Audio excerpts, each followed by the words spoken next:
Hi guys, welcome back. So if any of you have been following my video, particularly in the playlist for the outdoor natural dirty tank, this video is going to bring that whole playlist to a close. And it's been a bit of an experiment for me and a steep learning curve.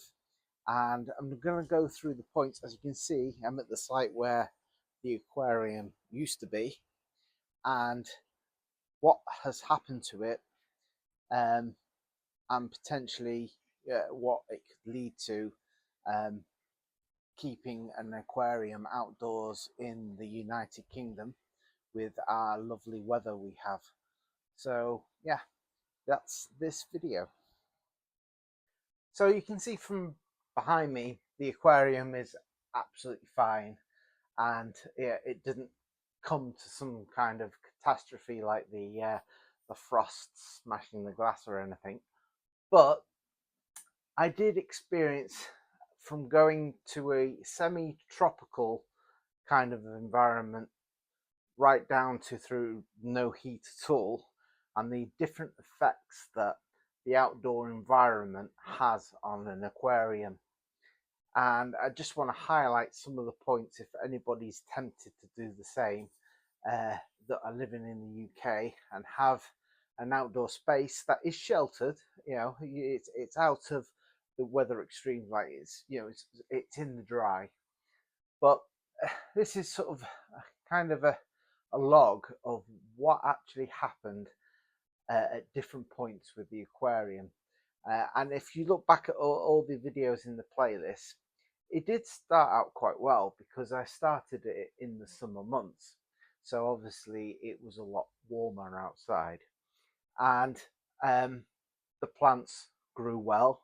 I had a red stem parrot's feather plant that really exploded, and you can see that from. I'll try and find the video and put it up there, but it literally covered the entire surface, and that was fantastic. But the plant does die down in the winter, so that's why you can't see it here. But it's gone back into its roots now. I'm hoping, and when spring comes around again, we start seeing some new shoots pop up and it appears at the back again. I hope. We may not, but we shall see. I will let you guys know. But the biggest problem was, so going into the summer, I had the Danios in, which are in this tank you see here, and the bio orb now. So they're in there, and they're cold water tanks, and they're absolutely fine. But I thought, oh, it'd be a little bit too harsh when the temperature drops at night. So I did drop a little heater in it. Now this was fine to begin with through the summer months. Then we moved into autumn, and I thought, well, maybe I'd drop a second heater into it as we go into winter, which it did keep the temperature up. But what it also did was cost me about £50 a month, because my not thermometer, heaters were trying to keep up with the outside temperature dropping. Because when the aquarium is indoors, it's in a controlled environment, if you like. It doesn't have to deal with major temperature swings from during the day to early hours of the morning, when sometimes it can drop below zero in this country in the winter. It quite often does, or down to 1 degrees, and that has strange effects on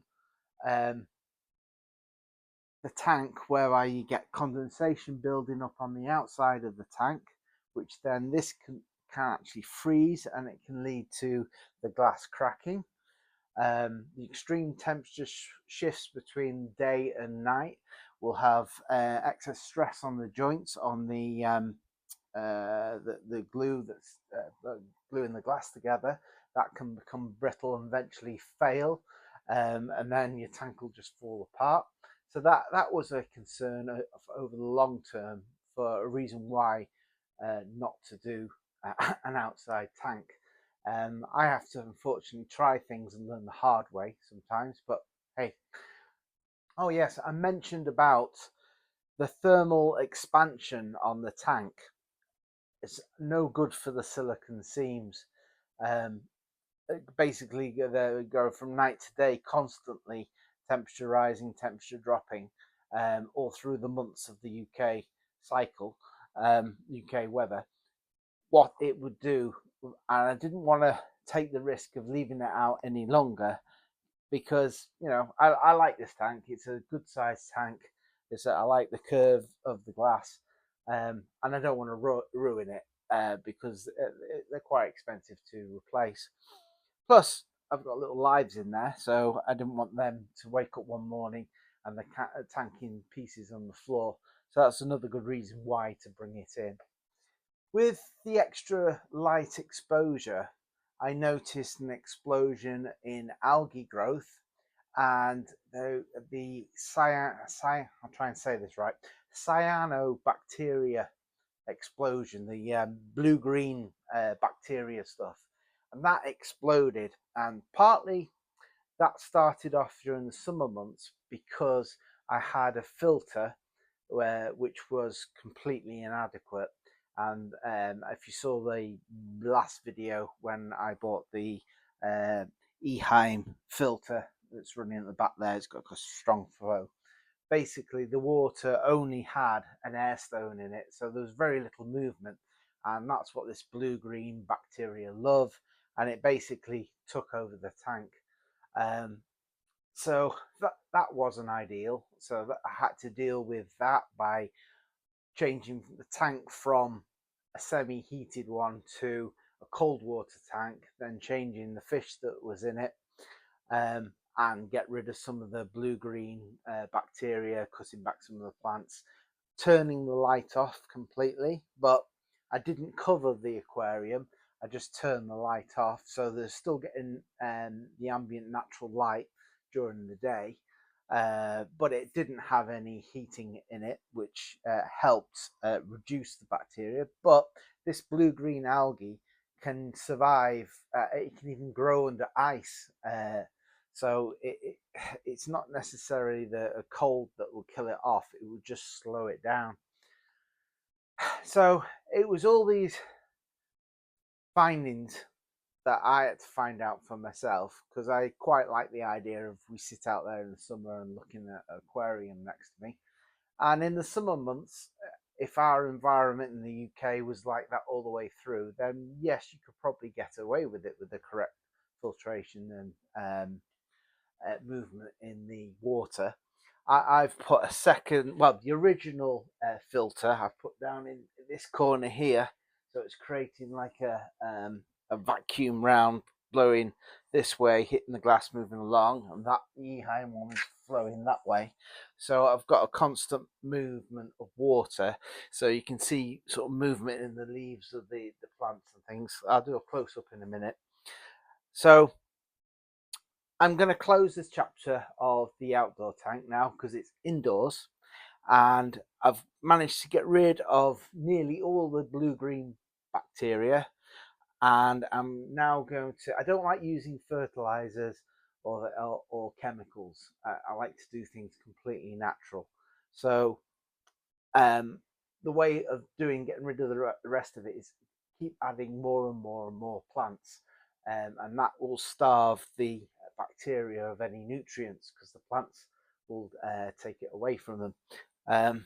So yes, I've kept the substrate when I moved because this was nearly 300 kilograms. Well, it is 300 kilograms with the water in it, so there's no way I'm going to carry that through. It was a two-man job anyway to carry it, but I kept 50% of the water in buckets, and I reduced it down to about an inch, and I kept the substrate because I didn't want to lose the part of the ecosystem that's starting to form in the substrate. And yes, we've got what my son calls Bacon in here. He was absolutely fine, and I think he's loving it even more, playing around in the bubbles. So it's a question of now what we're going to put it in it, because there's only snails in here and one weatherloach. So I thought maybe if I moved the weather loach, I quite like, and this, let me show you 2 seconds. Ah, back again. So my little boy, Teddy, he's 11, and he loves the fish, and he's got his own channel called Teddy's Creatures, and he talks about his fish on that channel. So he also likes drawing fish, and he's come up with some ideas of what we could put in this tank. And I quite like this idea because I used to have one of these fish, and they were great fish, but they're not community fish. They're basically, you've got to watch what you put them with, and that is the green terror. That's my son's drawing of one. So I might put a couple of green terrors in here because they're an aggressive fish, and they're a species kind of fish, and there are very few other fish that you should put them with. My question is, would you put one with a dojo loach? Because they're very hardy fish and they shrug off any kind of attacks, and these guys get big. I mean, really big.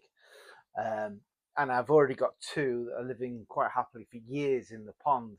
So when he gets a little bit bigger, he might join them in the summer months in the pond.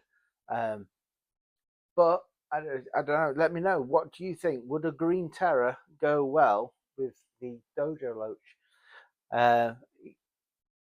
Yeah, so that's where I am with the tank, and I'll give you a close up now.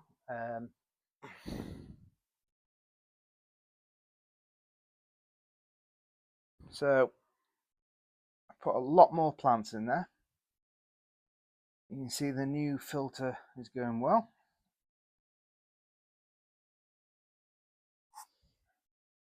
There's still some biofilm at the bottom, but that's okay. A new little plant stem there.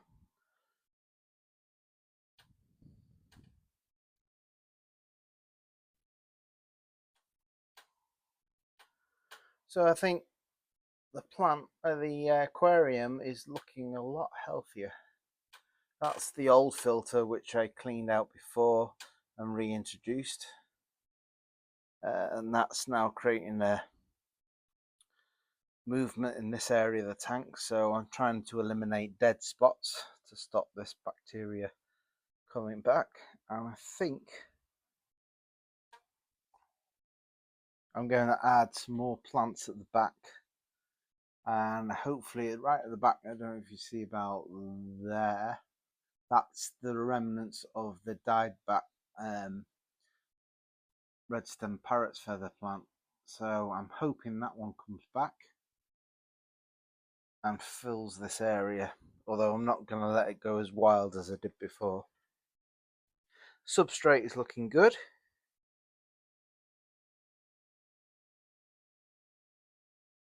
In fact, I might even do a time lapse on some of the critters that are living in here.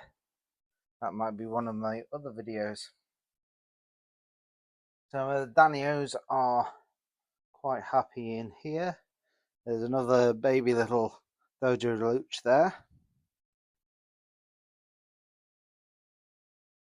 And the bio orb has got a few Danios in it, not too many. I think there's about 6 in here, I think.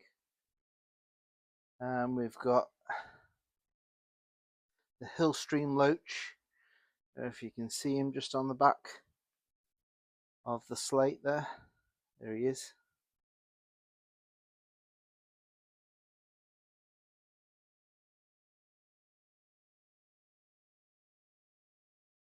So one of the comments, and when I did the video, the last one to this one, and they said it was a bit of a cesspool, and I was a little bit offended by that because it is a natural tank. Understand where they were coming from. It looks a lot healthier now. It just goes to show that you can't really keep an aquarium outdoors in the UK. Not a heated one anyway.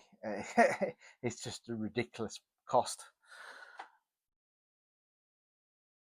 But you live and learn, and it was an experiment I wanted to try. And my next video will be the new fish that go in here. But yeah, thanks for watching, and I'll see you in the next video. Bye for now, guys.